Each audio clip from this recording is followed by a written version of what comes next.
Hi there, this is Michael Palladini, aka Macgyver, and you're in my shop here. I'm using a little flip cam ultra or whatever this thing is that Jim over there, Daddy Tech, gave me to use,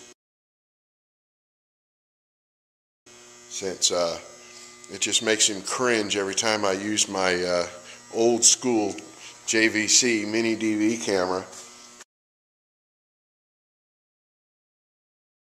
And I use the mini DV because it's easier for me to work with my my computer won't run Windows 7, but it's pretty badass with XP. But rather than go through all the hassle of doing all these conversions and everything that everybody talks about, and half the time they don't work, I just say screw it, record it to mini DV and put my videos up. But Jim says they suck, so oh well.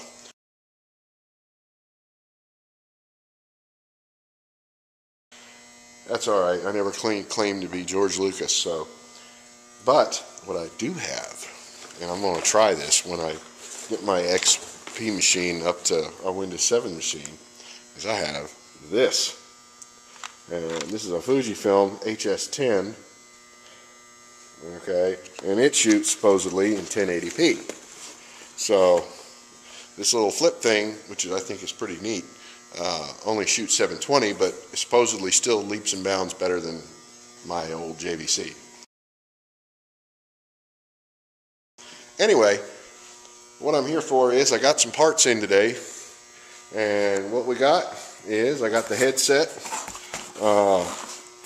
anything American. I am a big fan of Felpro, and now unless it's Mercedes or BMW, then I go with like Victor Reigns or something. But what we got here is we've got our head gaskets. And you notice this is all already open because I tried filming this once on the tripod and the camera shut off for some reason. So anyway, what I like about Felpro is they use good top quality stuff. And most of your engines now require what's called a multi-layer steel or MLS head gasket. And what that is basically 3 layers of steel. You have one layer that stays firm to the head. I'm not doing very well here. There we go. You got one layer that stays firm to the head, one layer stays firm to the block, and then you got a layer in the middle that lets them both slide back and forth on each other. And that's because most of these engines nowadays have a cast iron block and an aluminum cylinder head, which expand at different rates, given the temperature. And what that basically does is the head basically rakes back and forth on top of the block on the head gasket. And that's why, a head gasket on an older car can just mysteriously blow, once it gets up into miles. But a multi-layer steel gasket allows for all that movement without breaking a seal, which is very good. Then you got all your other crap, all your little rubber donuts for the fuel injectors, and valve cover, intake, EGR valve, all them other little hard to find things. And then you have what's mostly important here, and that is head bolts. So some folks, a lot of folks may or may not realize this, but nowadays the head bolts have to be changed when you change a head gasket, because they're made out of a special steel, almost like spring steel, okay? And when you tighten them down to a nominal, what we would consider to be insufficient torque of maybe 20-30 pounds in a couple of steps. But then from there, then you do like 90 degrees, on the clock as a final torque step. And what that does is that stretches the bolt, and it stretches it like a spring, holding the head down. And that works really well, especially with these multi-layer steel gaskets. The only problem is that once you loosen them up, they're done. They're already stretched, so you can't, retighten them again. So you have to replace them. And I have some, just me being vain. Got some Ford gray, paint there so I can make it look pretty when I put it back in. And of course I have my barn kitty in here hollering to me. She's not afraid to let me know she wants attention. But anyway, I pulled the oil pan off of this last night, and I thought I would add this to the video because I think it's really cool that some of the tech that's used in engines nowadays was considered really radical and exotic maybe just 10-20 years ago. The bottom section of the oil pan on this motor is actually in two pieces. You have a center section, and then you have just a little bitty metal pan that has the dimple in it, where your drain plug is. Okay, but some are all one piece, but this actually has a crank girdle built into it. Okay, the main bearing cap bolts have extra holes in them, and then this pan bolts down to the motor, the engine block, with about 11,500 bolts around the perimeter, and then has these bolts that bolt down into the main bearing caps. And what that does is this piece of aluminum acts as a brace across all the main bearing caps. So, on the top side, of course the motor's upside down, on the top side you have the engine block reinforcing that bearing surface. But on the bottom side, all you have is this little U-shaped rod cap. So by putting they call a crank girdle across all the rod caps, it makes the bottom of the engine much stronger. So, and like I said, 10-20 years ago, that was radical technology used on drag racing engines and race car engines and such. And now it's on a 4-liter V6 Ford Exploder engine. So, but on to the bad stuff. Now, I'm going to show you what I found in the oil pan when I went to when I took the oil pan off. And now understand this was expected, because we knew that all the chain guides and everything were just totally hosed on this engine. And you can see right here, that broke, this piece here, there's a big giant tensioner that goes right here, it's completely gone. This guide is okay for the balance shaft. This is a 4-wheel drive, so the 4-wheel drive engine has a balance shaft in it. And let me pull the oil pan off here, or the top section of it, which is a crank girdle, as I said earlier. The whole entire piece, guide, a plastic guide that goes in here on this, is gone as well. And the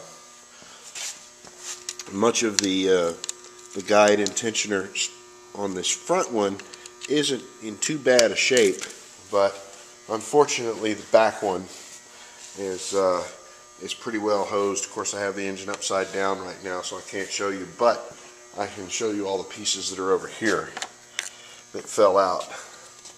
And this is one of them. There's another piece. There's another piece. This is the piece that broke out on the front of the engine block. It went like here is where it was supposed to go, and you'll notice that you're probably saying, well, how'd that fall out of there? Well, that bolt is right here, and I found it down in the oil pan. So this owner is very lucky that that didn't get caught up in anything worse than it did. I mean, obviously it did get caught up into something, but it probably just got knocked around the bottom of the engine. Probably made a weird noise that made somebody's wife go, "What's that?"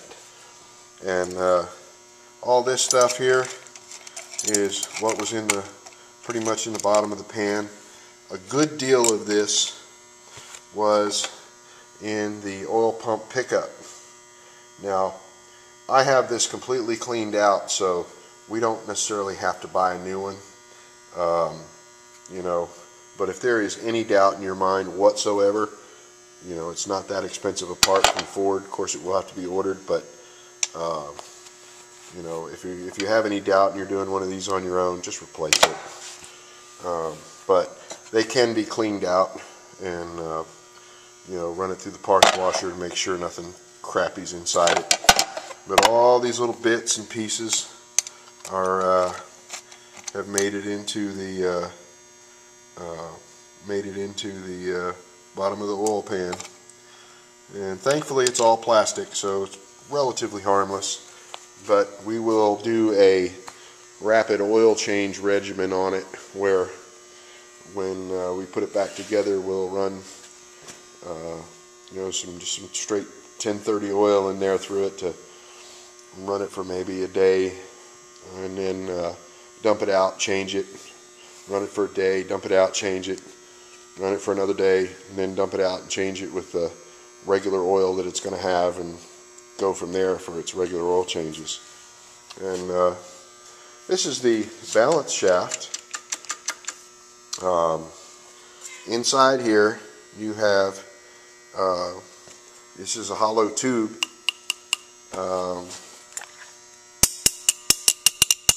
and inside there is another section of metal that's kind of shaped kind of weird, and some brilliant individual on a computer designed that based on harmonic frequencies and vibrations and resonance and all that. Then that driven at twice which is, I'm going to say, twice engine RPM, because you got about a 3-inch gear here and about an 1.5-inch gear here, and then it's driven 1-to-1 back here. So you've got this thing whizzing along at twice engine speed, and it sets up a harmonic resonance or whatever that cancels out the vibrations from the 6-cylinder. And a V6 engine inherently runs out of balance, so that's why V6 engines, especially the early Buick 231s, odd fires and all that, they vibrated so much. And having a balance shaft on this engine really helps, especially, you know, 4 liter, that's really huge for a V6 engine. So anyway, so what we're going to do today is, I've already, of course I got the engine block turned upside down, but and I'll flip the engine block over and you can see what we did on the top. Now, I've flipped the engine back over, and of course this is part of the timing chain cassette, they call it, that goes on here. You undo all that in order to take the heads off. Now, once I get the heads back and I'm ready to go back together with it is when I'll go acquire the tool, the special tool that's required to line these cams up, which has the tools to get these gears off and all without doing any damage. And once we have that, then I can pull the old chains out and we'll put the new ones in. We've done, this is what a normal engine should look like. You know, piston tops are in nice shape there. I've cleaned them off. You don't want to get too crazy with a Scotch-Brite pad or whatever on here, because some of these pistons might be coated. So go ahead and take all the carbon and stuff off of them, but don't worry about making them shiny. Just get them clean. And that's about how it should look. And without sending the block off and getting the block, what they call decked, where they basically mill this surface. That's about as good as you're going to get it, and you want to make sure that you get it nice and clean and there's no remaining gasket material or sealer or whatever left on the surface of the deck there, so that the new gasket has a nice clean surface to sit on. And of course I've already checked it with a straight edge and all. There's no warpage. It doesn't need to be milled or anything like that. But now on this side, this is the side where we've had where the valves hit the piston. There's one there. Now I've cleaned this one really good. As you can see, the scratches on it, but I did that to look for any cracking in the piston. This is the worst one. The valve hit that piston pretty hard and put a dent in it, but thankfully aluminum is a very malleable metal and we can get away with that in this. And there's another piston. That one's not quite so bad, and that one there. So we would stand to reason that the timing on this cam is what jumped and failed. Now I'm going to go find my magnifying glass, which I have around here somewhere. Got my excellent little old people magnifying glass here. So we can just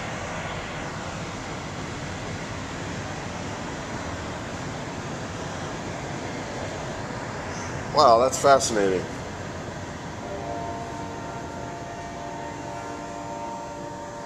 Can't really see much with a camera on that magnifying glass, can we? Well, I'm going to look at it with my eyes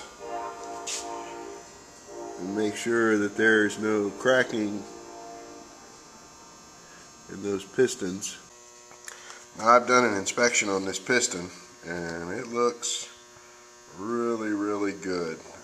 We can for sure live with that. So we're going to go with it because there's no cracks. And at this point, pretty much just cleaning up, a little spot painting, and not much more I can do until I get the chains. They should be in early next week, and we will do a little more from there. As we get the parts in and I make progress, I'll shoot some more video and share it with you then. So, see ya!